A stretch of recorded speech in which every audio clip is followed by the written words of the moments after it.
Hello there. So you want to know how you can simply go ahead and get the Adobe Creative Cloud Black Friday subscription deal. This is going to be the only video that you'll ever need to watch on the internet. So with that being said, let's get straight into the video.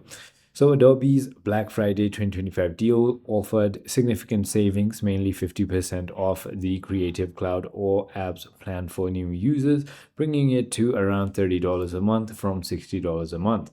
And even deeper discounts for students, around 70% off or down to $19.98 per month for the first year, including Photoshop, Premiere Pro, Illustrator, and Firefly AI, typically ending November 28 to 29. Subscribers could try contacting support or starting a cancellation to get offers, while Firefly Pro also saw a limited time price drops. I hope this video made everything clear for you. If it did, hit that like button and I'll see you on the next one.